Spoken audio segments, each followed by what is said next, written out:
avec éclat est une réalité.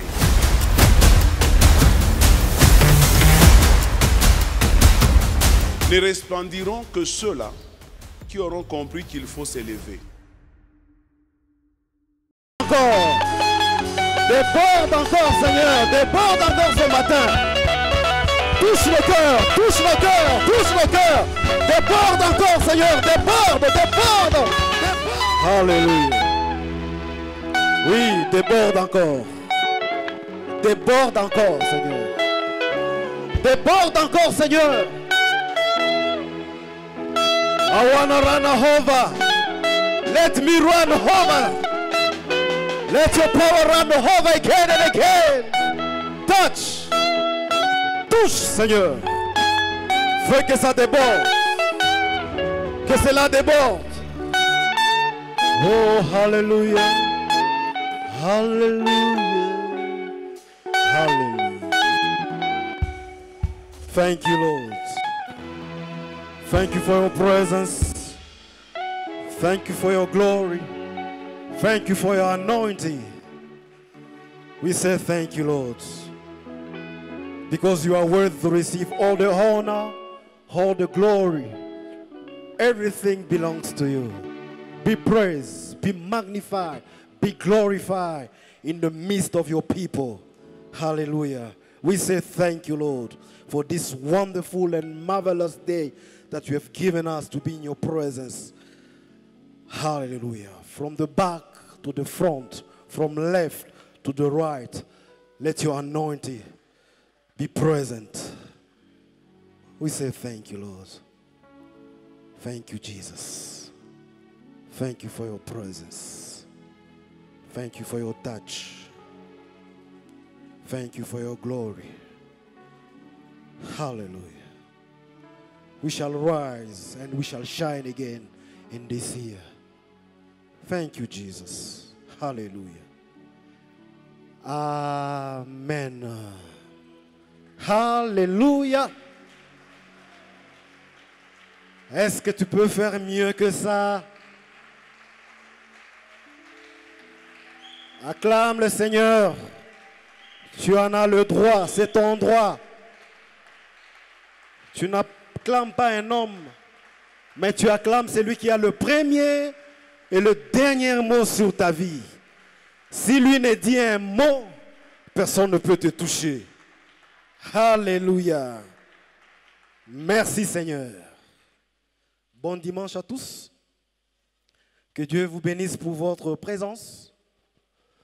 Alors, je ne veux pas déroger à la règle. D'emblée, j'aimerais dire merci à notre papa qui nous a alignés en ce jour pour partager quel est l'esprit, quel est le message que Dieu aimerait te transmettre ce matin. Alléluia. Merci également à Maman Sylvie, à tous les serviteurs et à vous tous qui êtes présents en ce jour. Parce que si vous n'êtes pas là, on n'aimerait pas faire l'exercice qu'on a eu pendant le Covid où on prêchait aux chaises. Alléluia. Alléluia. Est-ce que tu peux dire à celui qui est à côté de toi que Dieu t'aime? Dis-lui que Dieu m'aime et que Dieu, il me connaît.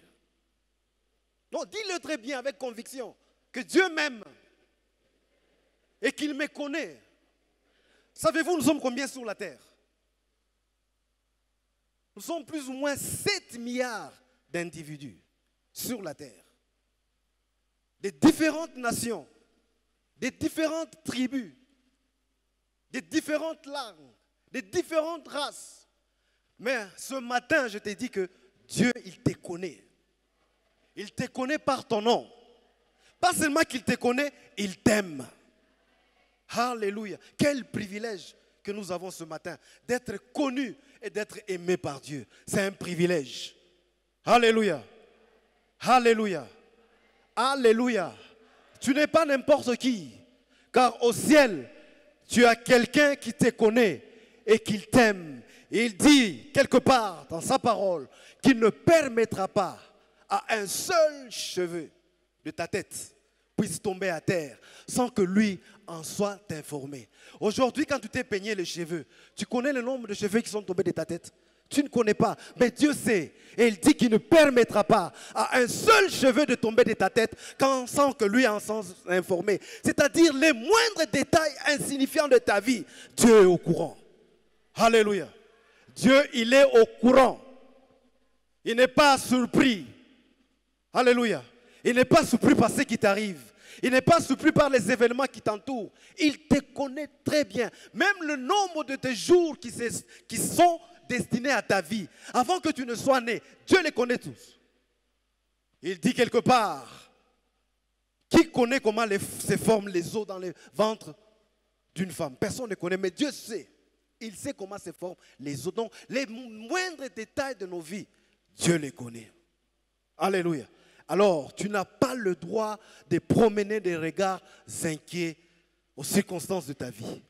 Parce que Dieu sait et il te connaît. Alléluia. Alléluia.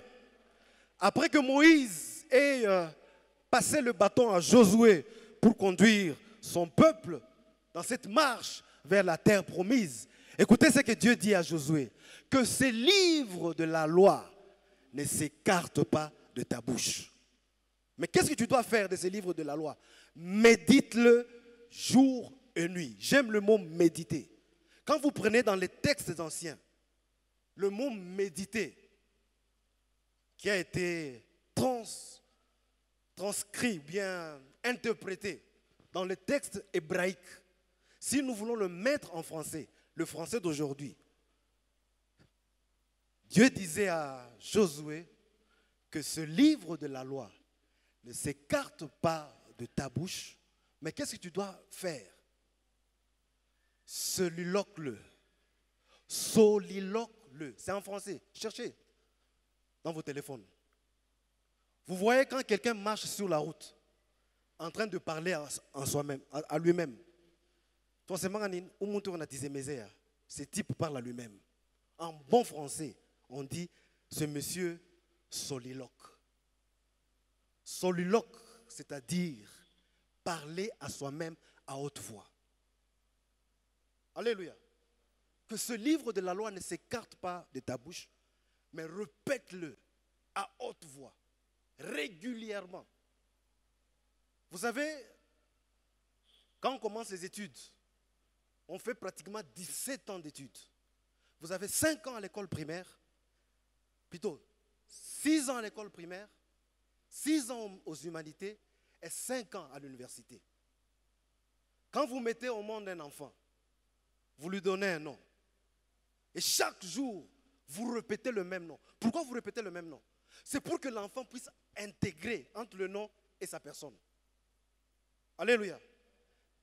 Faites seulement une expérience. Donnez un nom à votre enfant et appelez-le 2 fois par an. Donc tu l'appelles au mois de janvier. Si c'est Jacob, tu l'appelles au mois de janvier Jacob. Le 1er janvier, tu l'appelles Jacob. Et puis tout le long de l'année, tu t'étais. Le 31 décembre, tu l'appelles Jacob. Fais-le pendant 5 ans. Cet enfant ne saura jamais qu'il y a une relation entre Jacob et sa personne. Alléluia. On doit revenir sur les mêmes choses, afin que ces choses-là soient inscrites, non pas seulement dans ton cœur physique, même dans ton âme, même dans ton esprit. Voilà pourquoi nous venons à l'église. Voilà pourquoi nous venons lundi. Nous venons mardi, nous venons mercredi, nous venons les dimanches. C'est pour que cette écriture, comme il est écrit dans sa parole, que cette prophétie, elle a un terme, elle court vers son accomplissement. Écris-la afin qu'on puisse la lire couramment. Pourquoi on doit la lire couramment et chaque jour? C'est pour que ces paroles soient inscrites dans ton cœur. Alléluia. Vous savez, les choses de Dieu, aussi longtemps qu'elles ne sont pas inscrites dans ton cœur comme une loi, il est difficile de les vivre. Il est difficile de les appliquer. Alléluia. Alléluia. C'est ça la nature humaine. Hein?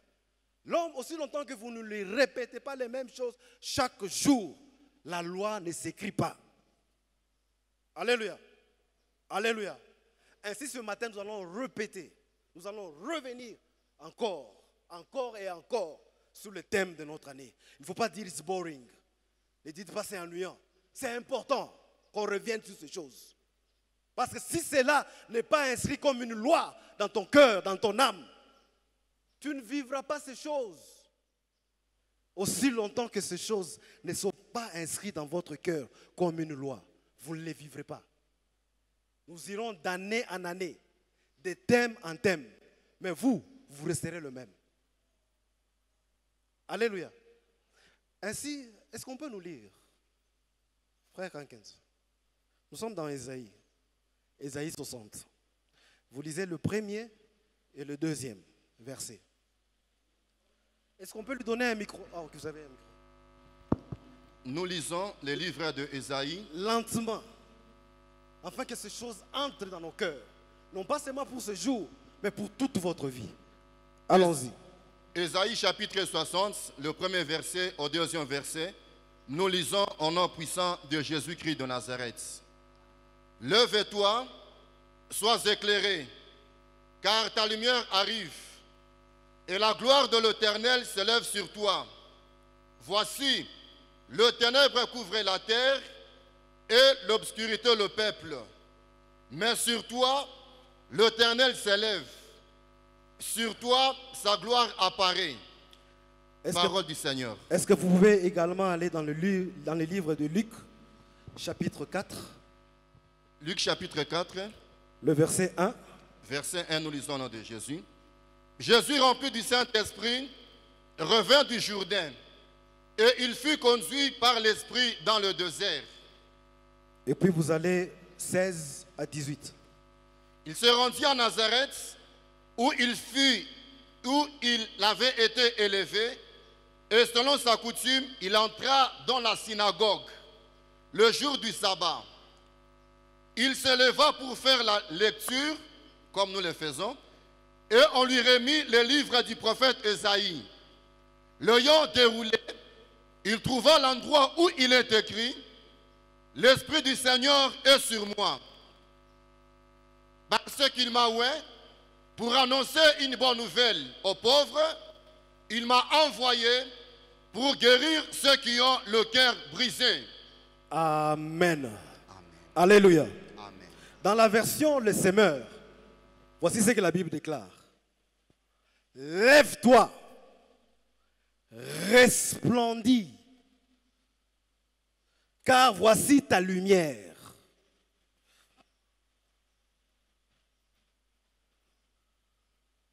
Et la gloire de l'Éternel s'élève sur toi, car sur toi s'est levée la gloire du Seigneur. Alléluia. Alléluia. Nous allons parler sur ces choses une fois de plus. Même s'il faut faire 6 mois ou toute une année, on revient sur ce même verset. Il vaut son pesant d'or. Alléluia. Alléluia. Ainsi, Ésaïe 60 commence avec un autre. Et quand vous voyez la forme qui est utilisée à cet endroit, ce n'est pas l'indicatif, ni le subjonctif, mais c'est l'impératif. C'est un ordre qui est donné. Un ordre qui est donné à quelqu'un. Lève-toi. Sois éclairé.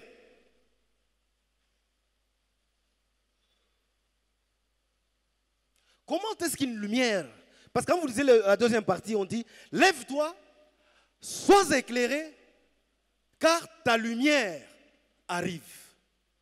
Alléluia. Comment une lumière qui arrive, qui n'est pas encore venue, peut me permettre de briller? Avez-vous très bien lu le premier verset? Lève-toi, sois éclairé. Lève-toi, sois éclairé. Et puis on dit, car ta lumière arrive. Maintenant, tu es éclairé par quoi? C'est une question. Lève-toi, sois éclairé. Car ta lumière arrive. Donc quand tu te lèves et que tu dois être éclairé, ta lumière n'est pas encore là. Maintenant, qu'est-ce qui t'éclaire? Alléluia. Est-ce que vous vous êtes posé cette question en lisant cette portion d'écriture? Je vous pose cette question. Est-ce que vous vous êtes posé cette question? Frère Kankes, est-ce que tu peux relire? Lève-toi et sois éclairé, Lève-toi, sois éclairé. Et puis car encore- ta lumière arrive. Mais la lumière n'est pas encore arrivée. On dit car ta lumière arrive. Mais on te dit de te lever et d'être éclairé. Mais qu'est-ce qui t'éclaire? Un très bel exercice. Hein? Qu'est-ce qui t'éclaire? Ta lumière n'est pas encore arrivée.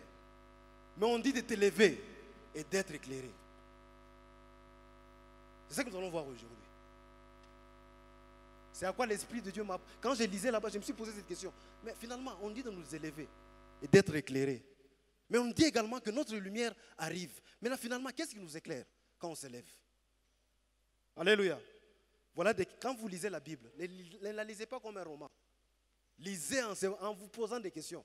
Même si ça paraît des termes simples, posez-vous des questions. Je vous le répète, la Bible, il faut se soliloquer chaque jour.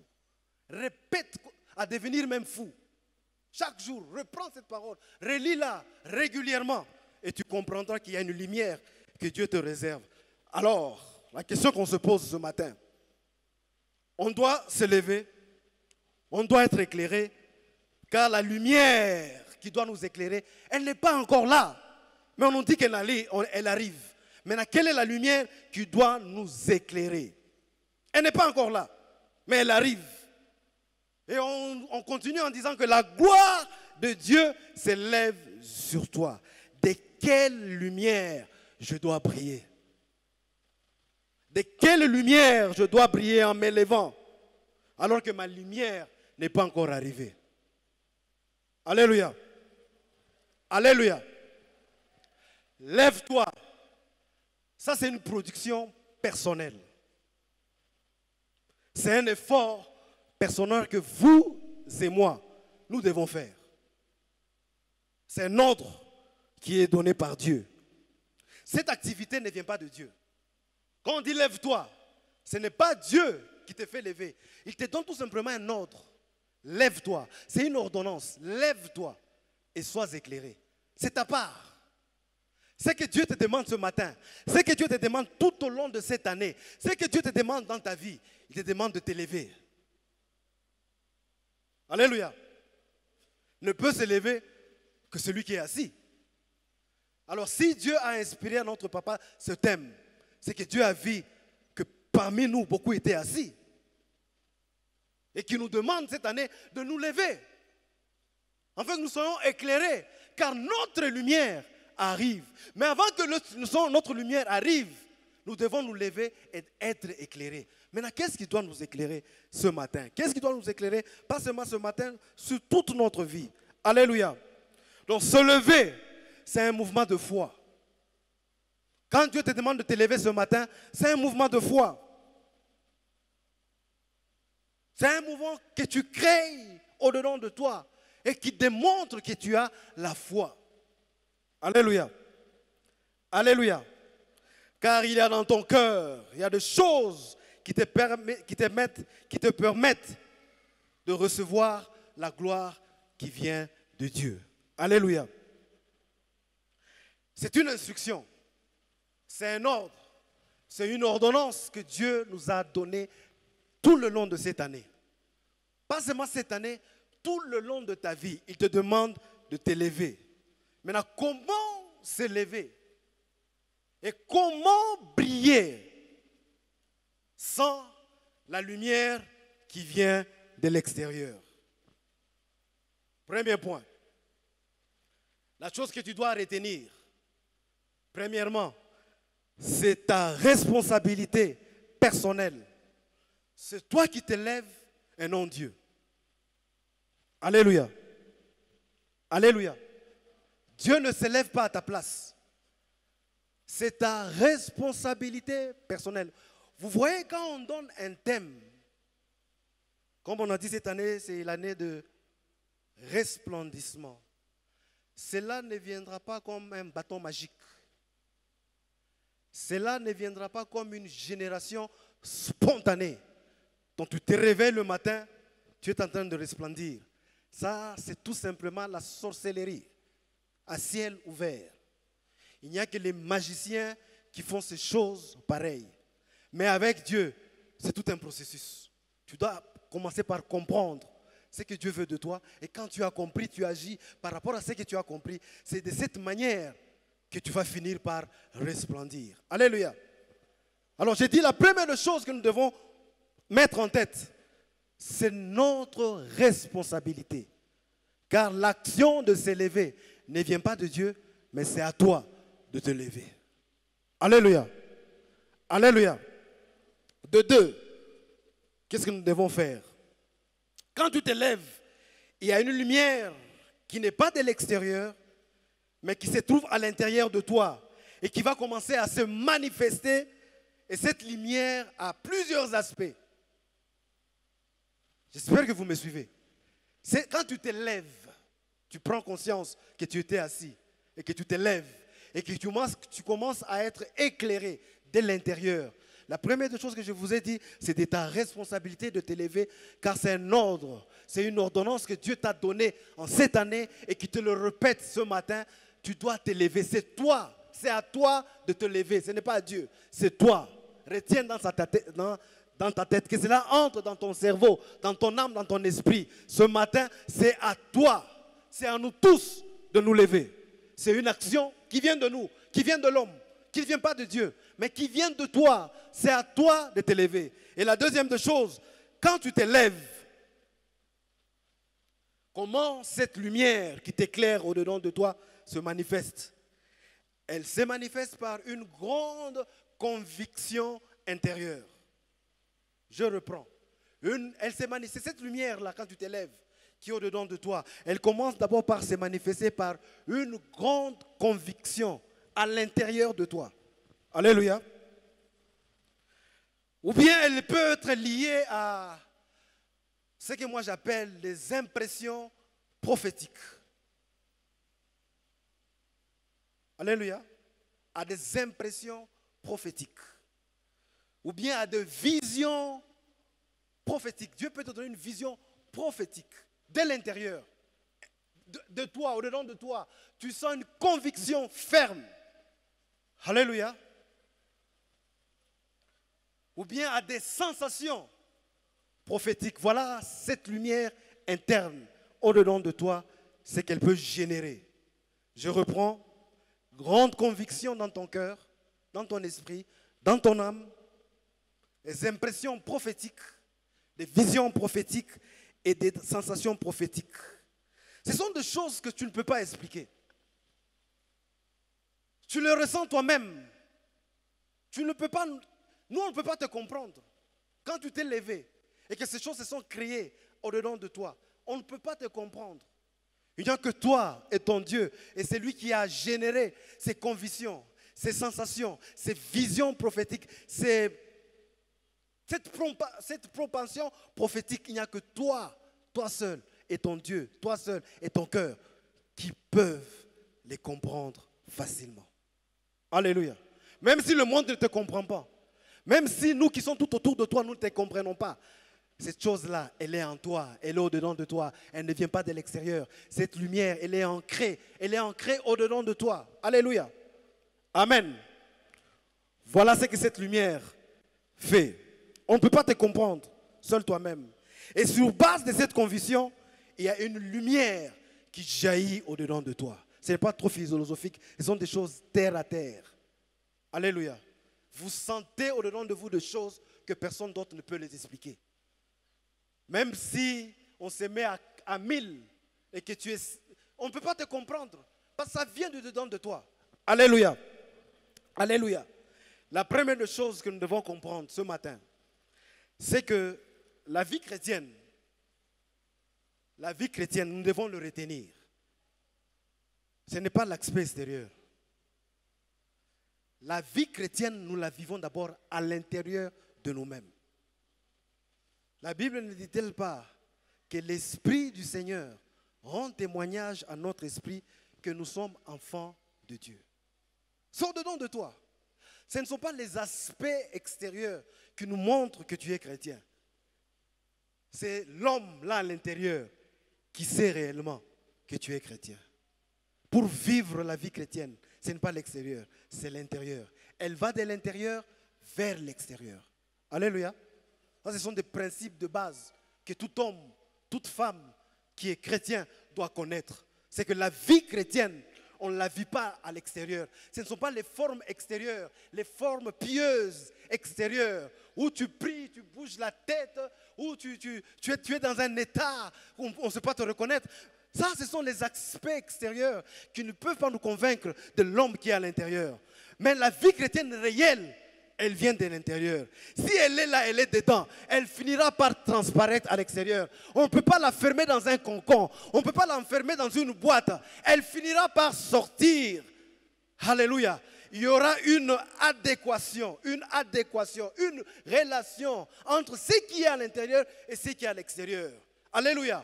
Lorsqu'il y a une inadéquation entre l'homme qui est à l'intérieur et l'homme qui est à l'extérieur, tu finiras par le manifester. Alléluia. Alléluia. Qu'on ne vous trompe pas. La Bible dit quelque part, il y a le péché de certaines personnes qui, quand vous le voyez directement, on le découvre qu'il est un pécheur. Mais il y a d'autres personnes, c'est avec le temps. C'est avec le temps qu'on finit à découvrir. Christ dit que le blé et l'ivraie avaient poussé dans le champ. Le Seigneur, ils ont demandé aux disciples, est-ce qu'on ne peut pas aller arracher le blé? Quand ça germe, c'est tout petit, ça se ressemble. Laissez le temps au temps. Lorsque ça va arriver à maturité, on saura qui est le blé et qui est l'ivraie. Alléluia. Alléluia.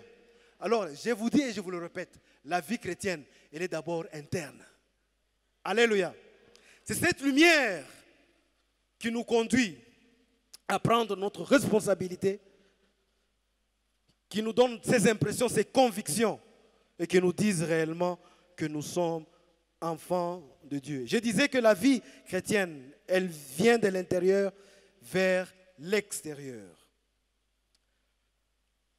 Quand une personne est solide à l'intérieur, sa foi devient inébranlable. Sa voix ne bouge pas par rapport aux circonstances de la vie, dans tous les aspects de sa vie. Cette personne est ferme, elle est solide, elle est inébranlable. Il est important de comprendre que la foi se manifeste au-dedans de nous. Voilà pourquoi lorsque vous lisez la deuxième partie, au verset 2, qu'est-ce qu'il est dit? Toujours dans le livre d'Ésaïe. Écoutez ce qu'il est dit. Arrête là. Tu vas continuer après. Voici. Le ténèbre couvrait la terre. Les ténèbres couvrent la terre. Et l'obscurité le peuple. Et l'obscurité le peuple. Tu t'arrêtes là. Paul écrivant à Timothée dit ceci. Dans les derniers jours, les temps seront très difficiles. Et puis on a décrit toute une litanie de choses qui vont caractériser le dernier jour. Les gens seront fanfarons. Beaucoup de choses là quand vous lisez dans 2 Timothée 4 je crois. 1 Timothée 4 ou bien 2 Timothée. Les gens seront blasphémateurs, ayant l'apparence de la piété. L'obscurité couvre la surface de la terre. Mes frères, mes sœurs, nous vivons les temps très difficiles.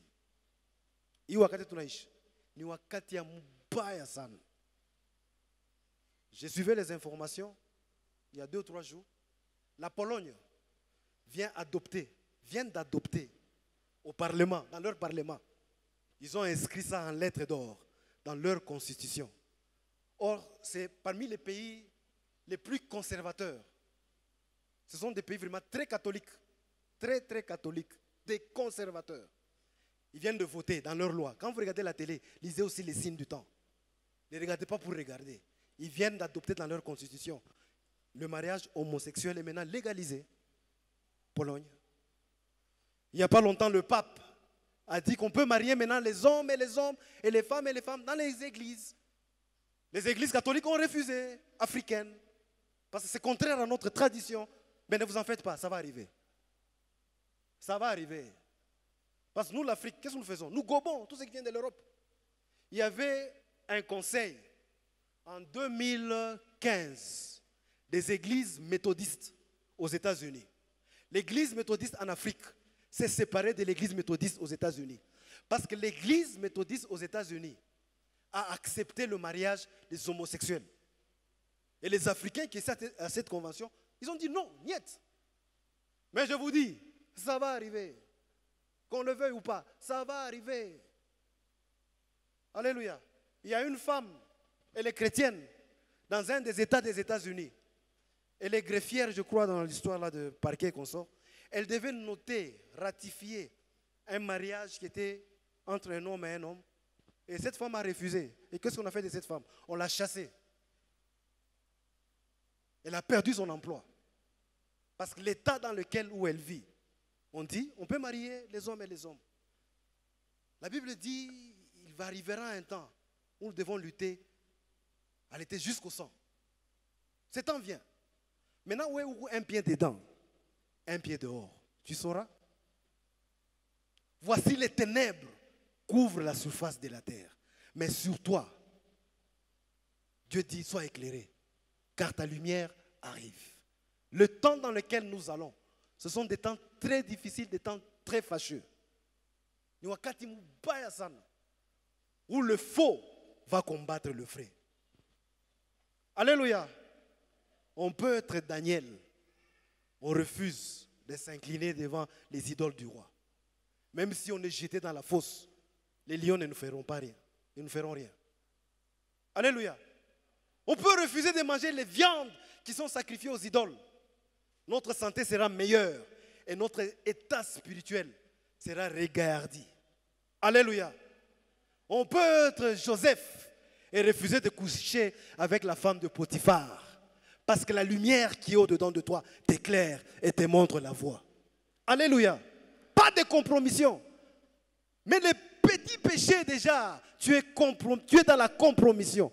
Les petits péchés, les petits, je ne parle pas des grands, des petits péchés. Tu es déjà dans la compromission. Si tu cours avec les hommes et que tu te fatigues, vas-tu courir avec les chevaux? Vas-tu courir avec les chevaux? Les ténèbres couvrent la surface de la terre. Les ténèbres arrivent, mes frères, mes sœurs. Mais Dieu te dit, lève-toi, sois éclairé. Lève-toi, sois éclairé. Lève-toi, sois orienté. Parce que les temps qui viennent seront très difficiles à vivre. Si tu n'as pas une foi solide, si tu n'as pas une foi ferme, tu seras balayé par l'histoire. Tu seras balayé par le vent des ténèbres. Mais il y a des gens, et la Bible nous en parle, la Bible nous montre des exemples vivants, des gens comme vous et moi, qui avaient le même sang que vous et moi, même si on n'a pas la même race. Mais le sang, les gens nous identifient à notre Père, qui avait le même sang que vous et moi, qui ont su résister au milieu des ténèbres, au milieu de l'adversité, au milieu de combats, au milieu de la contradiction de leurs époques.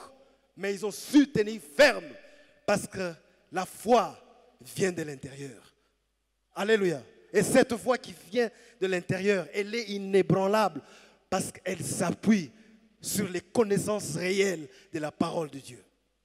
Alléluia. Alléluia. Les contradictions arrivent. Bandung, Bashimilande, Ugutukunenda, akuna bien. Ugutukunenda, akuna bien. Kutakuwa kubaya davantage. Lisez ce que Paul écrit à Timothée. Sache que dans les derniers temps, les choses seront très difficiles. Ce n'est pas pour vous faire peur. Il faut que nous soyons informés. Où est-ce que nous allons? Nous allons de mal en pire. From worse to worse. Kubibaya, kwa bibaya. À l'époque, les gens disaient non, comment est-ce que nous serons tous contaminés au même moment? Non, non, nous serons contaminés au même moment. Parce qu'aujourd'hui, dans vos téléphones, vous tous, vous avez TikTok. L'événement qui se passe aujourd'hui, à l'instant même, aux États-Unis, tu es au courant. Ça veut dire que le péché a atteint une vitesse dont vous n'avez pas idée. Avant, pour écrire, envoyer une lettre à une copine, il fallait faire un effort. Écrire la lettre, bien l'écrire, plier la lettre, trouver un intermédiaire. Ça veut dire l'ami de ta copine, afin que tu lui remettes la lettre, afin que cet ami aille lui déposer la lettre et attendre la réponse. Et faire un effort que cette lettre ne soit pas découverte. Parce que les parents peuvent surveiller dans les cartables, ou bien dans ta chambre. Maintenant, aujourd'hui, les parents n'ont plus le temps de vérifier dans ton cartable, dans ton armoire. Parce que dès que tu quittes la maison avec ton téléphone, tu peux tout faire. N'est-ce pas? Dès que tu quittes la maison avec ton téléphone, tu peux tout faire. Et déjà, tu as déjà mis des codes. Donc, personne ne peut accéder à ta vie privée sans que toi, tu lui en permettes. C'est que si tu as permis, tu as déjà effacé toutes les mauvaises choses. Ça veut dire que le péché a pris une vitesse dont vous n'avez pas idée. C'est la vitesse de la lumière. Ça veut dire que le mal va s'accroître de mal en pis. Aujourd'hui, regardez les tendances sur la vie. Quand vous regardez ce qui se passe aux États-Unis, nous les voyons directement ici à Lumbashi le jour suivant. Les danses. TikTok, les danses. Comment ils appellent ça? Challenge. Les challenges, les défis. Quelqu'un lance un défi, il est à Singapour, à Kuala Lumpur. Il lance un défi là-bas. Toi, tu es à Manontondo. Kenya, Chini. Toi aussi, Manontonda. À Malumantonda, là-bas. Toi, directement, tu prends ces challenges. Ça veut dire que le péché a pris une vitesse. Dans ces temps difficiles, Dieu nous demande de nous lever. Alléluia. Alléluia. Il faut que nous puissions prendre conscience. Hein? C'est l'année où nous devons resplendir. Mais Dieu nous dit, les ténèbres couvrent la surface de la terre. Alléluia. Dieu nous dit, les ténèbres couvrent la surface de la terre. Mais il y a des gens qui ont fait exception. Alléluia. Alléluia. Ainsi, pour que le Seigneur puisse nous aider maintenant à manifester. D'abord, nous nous sommes levés. Nous avons brillé. Maintenant, pour que cette lumière arrive au-dedans de nous, pour que cette lumière finisse par rencontrer la brillance qui vient de l'intérieur, qu'est-ce que nous devons faire?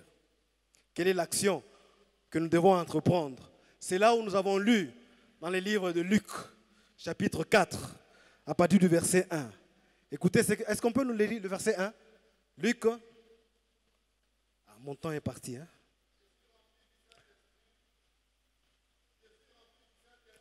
Oui. Revint du Jourdain. Jésus, rempli du Saint-Esprit, revint du Jourdain. Soulignez très bien. Jésus remplit. On remplit à l'extérieur ou bien à l'intérieur? À l'intérieur. C'est lève-toi et brille. Vous avez compris? Jésus rempli du Saint-Esprit rejoint Ésaïe 60, la première partie. Lève-toi et brille. Jésus rempli du Saint-Esprit revint du Jourdain. Par l'Esprit dans le désert. Et fut conduit par l'Esprit dans le désert où il a jeûné pendant 40 jours. Alléluia. Amen. On ne reçoit pas la puissance en jeûnant. Suivez-moi très bien. On ne reçoit pas la puissance. Je baisse la voix. Réveille celui qui est dehors. Réveille celui qui dort. Regarde celui qui est à côté de toi. C'est que tout le monde est attentif. On ne reçoit pas la puissance en jeûnant. Vous me suivez? On ne reçoit pas la puissance en jeûnant. C'est en ayant reçu la puissance, en étant rempli de la puissance, qu'on va maintenant aller jeûner. Alléluia. Voilà pourquoi tu fais des efforts, tu jeûnes, mais on ne voit rien. Parce que l'homme qui est à l'intérieur, il n'est pas éclairé. Il n'est pas rempli. Et qu'est-ce qui éteint? La Bible dit quelque part, n'éteignez pas le Saint-Esprit. Qu'est-ce qui éteint le Saint-Esprit? La vie du péché. Le jour où tu as reçu le Seigneur comme Seigneur et Sauveur, tu as été scellé du sceau du Saint-Esprit. Retiens ça dans ton cœur. C'est une vérité qui est inébranlable. Le jour où tu as reçu Jésus-Christ comme Seigneur et Sauveur, tu as été scellé du sceau du Saint-Esprit. Cette lumière est au-dedans de toi. Alléluia. Maintenant, qu'est-ce qui éteint cette lumière? C'est la vie du péché. Alléluia. Quand on te dit lève-toi, abandonne la vie de péché. Laisse les choses là qui t'amènent à ce que le Saint-Esprit soit éteint, ne brille plus, n'est plus en action. Maintenant ce matin, Dieu te dit, lève-toi et brille. Sois rempli du Saint-Esprit. Et être rempli du Saint-Esprit te conduit tout simplement au ciel. Ne t'amène pas à régner sur la terre. Être rempli du Saint-Esprit vous conduit uniquement au ciel. Vous n'allez pas régner sous la terre. Ça c'est Luc 1.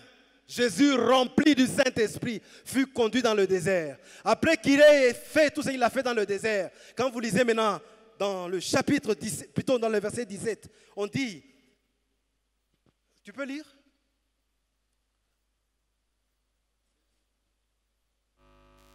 Luc 4, 17. Et on lui remit les livres du prophète Ésaïe.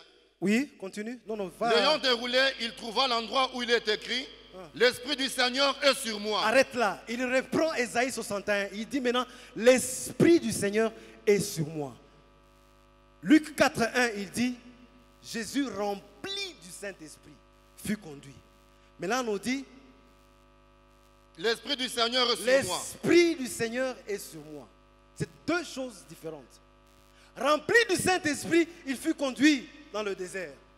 Mais lorsqu'il prend maintenant Luc 17, il donne son chronogramme, le plan qu'il a sur la terre. Il dit, l'Esprit du Seigneur est sur moi. Alléluia. Maintenant, la vérité fondamentale que vous devez connaître aujourd'hui, avant que nous puissions nous séparer. Rempli du Saint-Esprit, c'est se tenir debout, d'être éclairé. Maintenant, quand ta lumière arrive, quand l'action extérieure va joindre l'homme intérieur qui s'est déjà mis debout et qui est déjà éclairé, là maintenant c'est l'Esprit du Seigneur qui est sur toi, Emmanuel. Alléluia. Alléluia. Pour aller au ciel, nous devons être remplis du Saint-Esprit.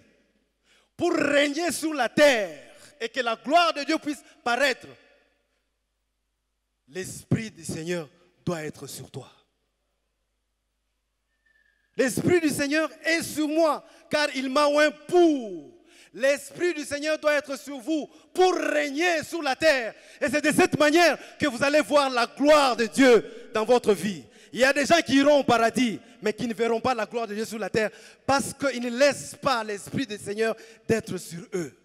Il y a une différence entre être rempli de l'Esprit et de l'Esprit du Seigneur est sur moi.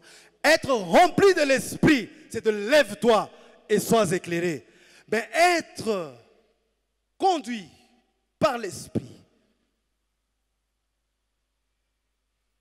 c'est là où la gloire de Dieu maintenant doit apparaître, afin que tu puisses maintenant briller sur la terre.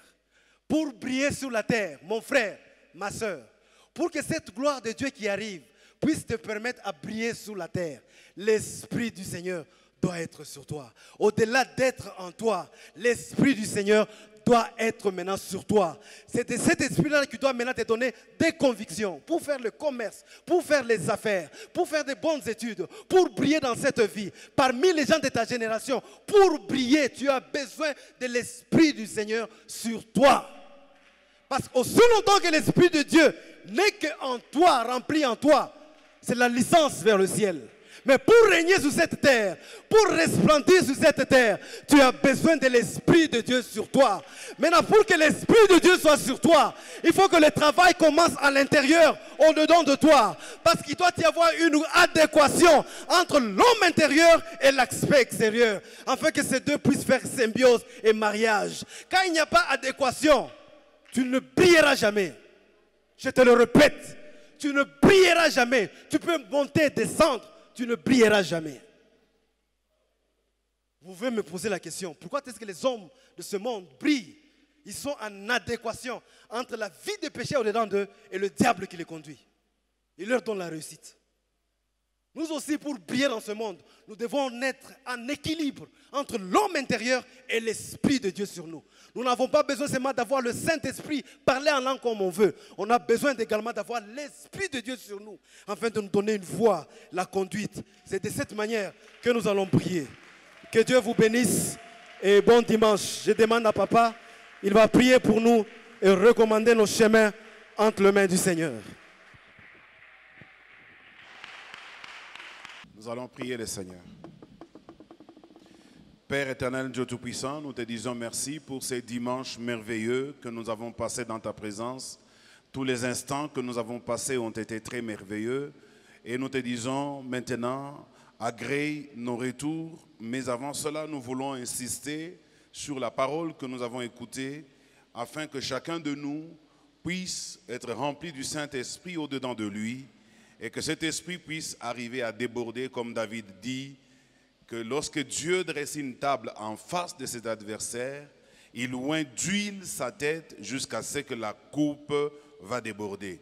Je prie dans le nom de Jésus-Christ, dans cette église, que tu nous remplisses du Saint-Esprit et que le Saint-Esprit déborde au nom de Jésus-Christ, que ce qui était caché à l'intérieur soit manifesté extérieurement. Je prie dans le nom de Jésus que cette année, nous brillons par la puissance du Saint-Esprit et que nous puissions devenir des étoiles, des éclairaires pour l'humanité et pour le monde de ténèbres. Nous prions ainsi, éternel Dieu des armées, au nom puissant de Jésus, restaure tous les instruments qui ont travaillé aujourd'hui, particulièrement ton serviteur qui nous a donné une parole très puissante et très véridique. Ainsi, nous avons prié au nom de Jésus-Christ. Et j'entends quelqu'un dire Amen en acclamant le Seigneur. Allons dans la paix du Seigneur, que Dieu nous bénisse.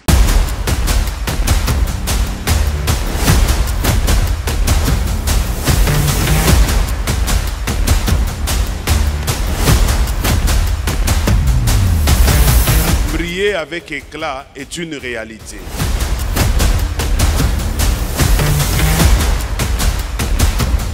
Ne resplendiront que ceux-là qui auront compris qu'il faut s'élever.